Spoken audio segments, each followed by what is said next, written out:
क्या नासिर अदीब ने झूठ बोला कि रीमा खान का ताल्लुक हीरा मंडी से है? क्या रीमा ने कभी इस बात का इनकार किया कि वो मुल्तान के बाजार हुस्न में पैदा हुई और फिर लाहौर की हीरा मंडी में शिफ्ट हो गई थी?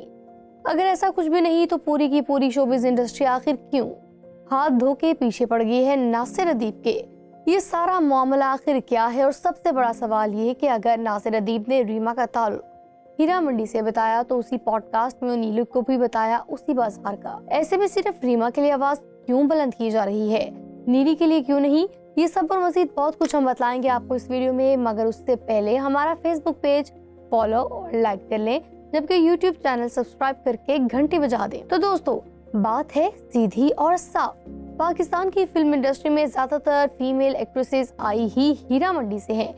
एक आदि नहीं बल्कि बेतहाशा सुपरस्टार बनी ये लड़कियां सिर्फ रीमा ही नहीं बल्कि लाहौर और मुल्तान के वज़ार हुस्न ने ना जाने कितने बड़े नाम दिए हैं लॉलीवुड को। मैडम नूरजहां, फिरदौस, अंजुमन मुमताज, आसिया, नैना, नादरा, बाबरा शरीफ, नीली, शाहिदा मिनी, कंवल, सपना, गोरी, शकीला कुरैशी, सलोनी, जमुर्द, बहार, साइमा और सना वगैरह। सिंगर्स में फरीदा खानम, नाहिद अख्तर और इकबाल बानो वगैरह का ताल्लुक भी उसी बाजार से है। रही रीमा तो उन्होंने कभी ये नहीं छुपाया कि उनका ताल्लुक भी उसी इलाके से है। नासिर अदीब के बयान को भी गलत नहीं कहा, उन्होंने इस पर नाराजगी का इजहार भी नहीं किया, मगर इमरान अब्बास, मिशी खान, राबिया आनम और सनम जंग ने जंग शुरू कर दी। पीछे ही पड़ गए उनके। सबने यही कहा, गड़े मुर्दे नहीं उखाड़ने चाहिए थे नासिर अदीब को, उन्हें किसी के माजी में झांकने का कोई हक नहीं।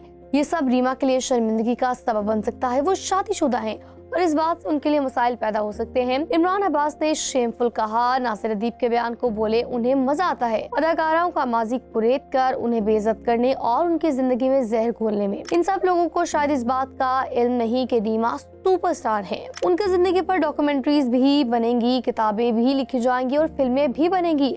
उनकी जिंदगी पर सैकड़ों वीडियोस बन चुकी हैं, अखबार में अनगिनत फीचर्स लिखे जा चुके और वो सेलिब्रिटी लार्जर देन लाइफ है। इसीलिए उनके लाखों फैंस हैं जो उनके मुतालिक सब कुछ जानना चाहते हैं। ऐसे में क्या रीमा की जिंदगी के इब्तदाई 20-25 साल निकाल दिए जाएंगे इन सब से? क्या उनकी जिंदगी पर फिल्म या किताब को बराह रास्त उनकी पहली मूवी बुलंदी से शुरू किया जाएगा? नहीं, हरगिज़ नहीं। उनके मुतालिक सच बोला जाएगा और बोला जा रहा है। ज्यादा से ज्यादा मालूमात दी जाएंगी और दी जा रही हैं, क्योंकि यही तो तकाजा है। मगर नासिर अदीब पर तो तनकीद करने वाले या तो इस बात से नावाकिफ हैं या फिर खबरों में इन रहने के लिए ये कर रही हैं। और इससे बड़ी मुनाफत क्या हो सकती है भला कि उन्हें सिर्फ रीमा का ताल्लुक हीरा मंडी से बताने पर टारगेट किया जा रहा है। हालांकि उसी पॉडकास्ट में उन्होंने अदाकारा नीली और अदाकारा नादरा मरहुआ के मुतालिक भी यही बात की थी। बताया था उन दोनों का ताल्लुक भी हीरा मंडी से था, मगर किसी एक बंदे ने भी ये कहकर तनकीद नहीं की कि नासिर अदीब पे कि उन्होंने नीली, नादरा और रीमा इन तीनों का ताल्लुक क्यों बतलाया हीरा मंडी से। सब यही रोना रोते रहे रीमा के बारे में, क्योंकि ये बात असल में शायद इसे कहते हैं नंबर टांगना। अब आप कमेंट करके बताएं कि क्या किसी फनकार के फैंस को उसकी जिंदगी के बारे में जानने का हक है या नहीं। और हाँ, वीडियो को लाइक और शेयर आप जरूर कीजिएगा।